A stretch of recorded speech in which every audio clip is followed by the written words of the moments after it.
So आता दर्शन झालं आणि खूप मस्त दर्शन झालं, शांत एकदम होतं आणि जास्त गर्दी नव्हती आज.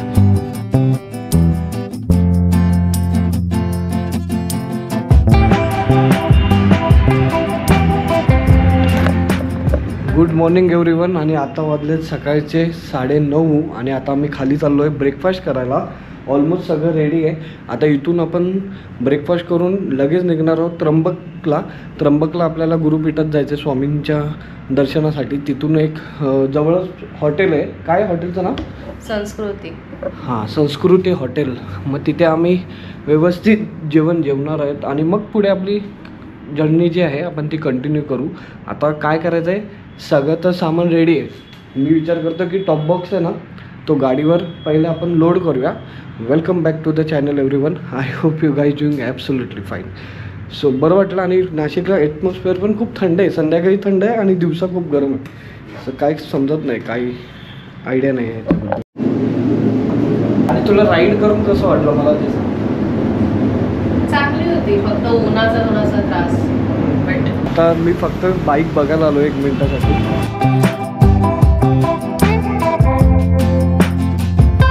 कन्व्हिनियंट आणि एकदम सोयीस्कर करते ना की तुम्हाला फक्त एक्सपिरियन्स करण्यामध्ये त्याची मजा आहे. आता मी असं किती सांगू, पण तुम्ही जेव्हा कधी राईड कराल अशी मोटरसायकल किंवा कोणाच्या मागे ॲज अ पिलियन म्हणून बसाल, सो किंवा तुम्ही करत असाल तर तुम्हाला माहिती आहे किती सॅटिस्फॅक्शन वाटतं. आणि आता इथून राईड वरून आपण एवढं लांबून जाणार घरी, त्यानंतर असं वाटतं ना की अरे काश अजून राईड करू. पण जॉब आणि हे दोन्ही करायचं.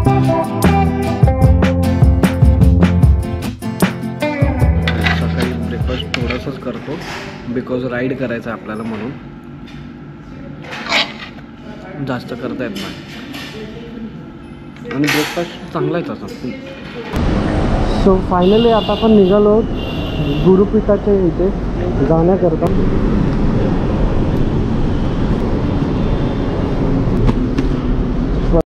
श्री स्वामी समर्थ महाराज. चला, आता वाजले 10:30 आणि आपल्याला जायचं आहे अखिल भारतीय श्री स्वामी समर्थ मठ, जे की त्र्यंबकेश्वरचं मूळ दिंडोरी प्रणीतचं मूळ मंदिर आहे. आणि आपल्या सूर्या हॉटेलपासून ते 29 किलोमीटरवर आहे. सो आपल्याला तरी पण पकडा 1 तास तर लागेल ते कवर करण्यासाठी, जर ट्रॅफिक नाही भेटलं तर. अदरवाईज ट्रॅफिक भेटलं तर आपल्याला 29 किलोमीटर करायला पण 1.5 तास लागू शकतो. बिकॉज हे नाशिक आहे. नाशिक पण चांगली वेल डेव्हलप सिटी आहे. सो इथे पण ट्रॅफिक असतं आणि खूप मस्त वाटतं यार. आणि मी खूप डेफिनेटली इकडनं गेल्यावर राईड जाम मिस करणार आहे. बिकॉज अशी राईड करायला मला नेहमी खूप आवडतं. आणि यार मला हे मॅनेज करायचं आहे कसं तरी समहाव आणि राईड करत राहायचं आहे. तुम्हाला राईडचे व्लॉग्स आवडतात का, मला हे नक्की कमेंट करून सांगा. आभाळ किती एकदम मस्त वाटतं आहे बघा. मी तुम्हाला दाखवायचा प्रयत्न करतो. कॅमेरा जशीच करणार की नाही हे तुम्ही मला सांगा. आणि असे ओपन रोड्स मस्तपैकी एवढं ब्युटिफुल स्काय बघून राईड करायला यार मजाच येते. ती मजाच वेगळी आहे. म्हणून कितीही मोठे टूर्स करो किंवा काय करो, but I always love to ride. आणि ही जी कार गेले ना आता माझ्या बाजूनी, ही कुठली तरी आता अपकमिंग कार असेल, स्कॉर्पिओ मला वाटते. तुम्हाला काय वाटते मला कमेंट करा. सो अर्धा तासातच आपण पोचलो. आता राईट लेफ्टला बघावं लागेल कारण की हा हायवे फुल ऑन गाड्या फास्ट चालत असतात इथे. आणि अखिल भारतीय श्री स्वामी समर्थ मठ जे के आलेलं आहे. आणि आपल्याला काय एवढा वेळ लागला पण नाही. मला वाटलेलं की टाईम लागेल, बट फिंगर्स क्रॉस आपण लवकर पोचलेलो आहे. चांगली गोष्ट आहे कारण की आता आतमध्ये जायचं आहे, पार्किंग लावायचं आहे. प्रोबॅबली बघावं लागेल की पार्किंगला जागा भेटते का काय. बाईकवरून मी फर्स्ट टाईम आलो, सो मला काही जास्त आयडिया नाही. जसं पण मला अपडेट भेटेल आय विल अपडेट यू. आणि आता हे कारसाठी आहे, आपल्यासाठी नाही आहे मला असं वाटतं आहे. स्टील थांबून बघूया. आणि आपण आलेलो आहोत आणि काय गर्दी वाटत तर नाही आहे. गाड्या बिड्या तर बाहेर जास्त दिसल्या नाही. आणि पार्किंगचे बाईकसाठी काही चार्जेस नाही आहे. सो आता इथे फक्त बाईकसाठी चांगली जागा बघायची, शेडमध्ये किंवा चांगल्या जिथे जास्त ऊन नाही लागेल अशा ठिकाणी. आणि बाईक पार्क करून पटकन जाऊया आपण दर्शनाला. आणि इथे सगळे कोपऱ्यात घुसवल्यात गाड्या. आता आपली गाडी एवढी मोठी कुठे कोपऱ्यात घुसवतील, तिला बाहेर काढताना मला प्रॉब्लेम होईल. या कारच्या बाजूलाच लावायचा प्रयत्न करतो. सो आता 10:50 झाले आणि आपण ऑलमोस्ट 30 मिनिट्समध्ये आलो पण गुरुपीठाजवळ. आता प्रॉब्लेम असा आहे की हे सगळं काढून इथे ठेवून आतमध्ये जाणं हॅक्टिक होतं म्हणून मी थांबलो इथे आणि विनी आतमध्ये गेली. विनी आल्यावर मग मी दर्शनाला जाईल. सो बरं वाटलं आणि इथे आल्यावर खूप भारी वाटते कारण की हे मेन स्थान आहे गुरुपीठ दिंडोरी प्रणीतमधलं. दिंडोरी प्रणीत मठ, ज्या मठात तुम्ही लोक जात असाल, मोरे दादांनी यांची स्थापना केली होती आणि त्यांचं हे गुरुपीठ मेन आहे त्र्यंबकेश्वरला. सो आता आपण तिथेच जाणार आहोत थोड्या वेळातच आणि गाडी खूप भारी परफॉर्म करते त्याच्यामध्ये नो डाऊट.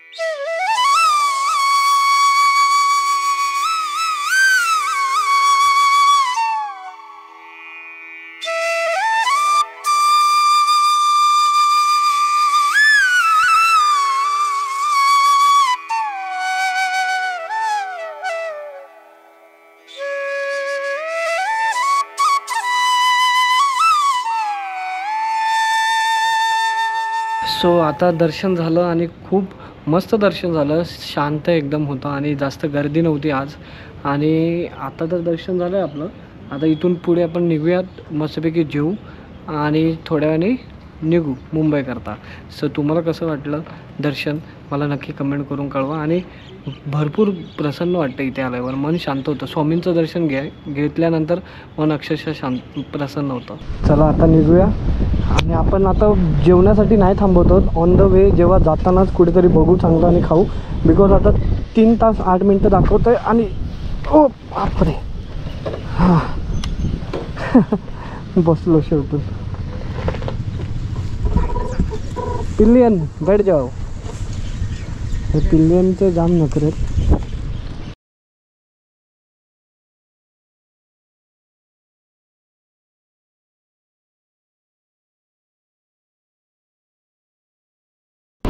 आणि आपण निघूया. आणि हे समोर बघताय का हायवेला जो ट्रक चाललाय पुढून पूर्ण काळा धूर सोडत चाललाय. हे रिस्की आहे. आणि आता आपल्याला 1:30 वाजले, तिथेच 2:30 वाजलेत आणि किती वेळ लागला, म्हणजे थोडा वेळ लागलाच ऑब्वियसली. ब्रेक झाला की टाईम वाढतो.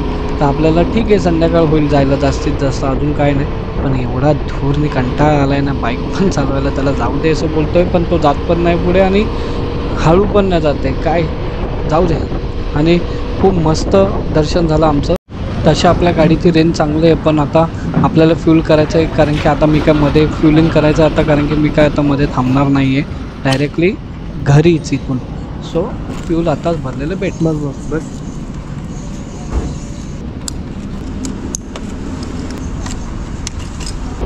मस्त रोड आहे, एकदम सरळ सरळ रोड आहे. आय नो सरळ रोड कधी थोड्या वेळाने बोर वाटतो, बट मला मजा येते.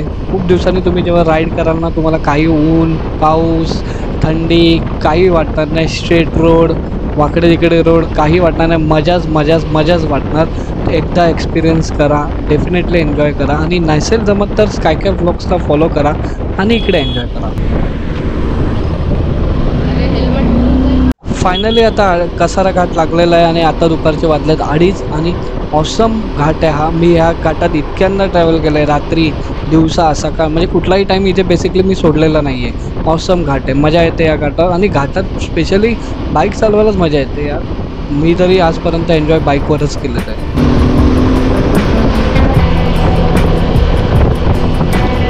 तर घाट उतरल्यावर डेफिनेटली कुठेतरी खायला थांबू, बिकॉज आपण खूप टाईममध्ये चाललो आहे व्यवस्थित. तर चांगलं पोटपूजा करू आणि मग पुढे जाऊ, कारण की घाटापासून आपलं घर काहीतरी 63 किलोमीटरवरच आहे.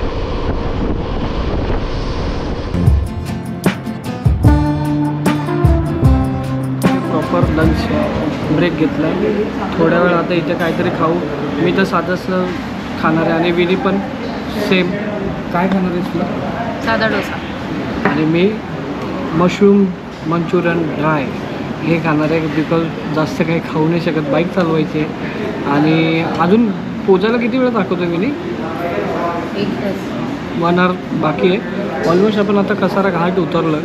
आता फक्त सिटी आहे, कल्याण शहापूर वगैरे हे क्रॉस झालं की आपण पोचू. आणि वायझर बघा किती घाण आहे.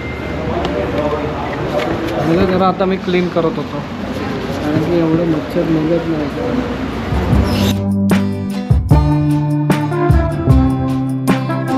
मस्तपैकी खाऊन झालं आहे. आता थोड्या वेळातच निघू. 1 आवर दाखवतं आहे पण आपण यार पटापट 45-40 मिनिट्समध्ये करू. आता आपल्याकडे अपग्रेडेड बाईक आहे, आता काय टेन्शन नाही आहे. आता हळूहळू नाही, फटाफट कंप्लीट करणार.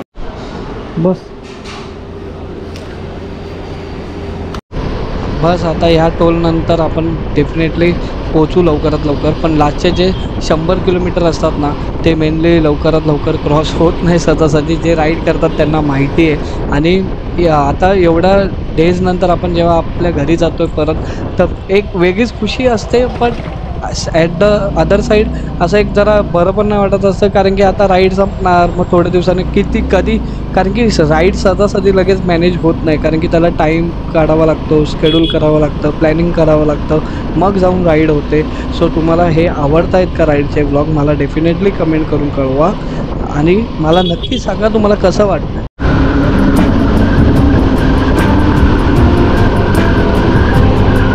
आता आपण पोचलेलो आहोत. आता मी जातो घरी, व्यवस्थित आराम करतो. भेटूयात आपण असंच एका न्यू व्लॉगमध्ये. तोपर्यंत काळजी घ्या. Bye bye, tata, take care.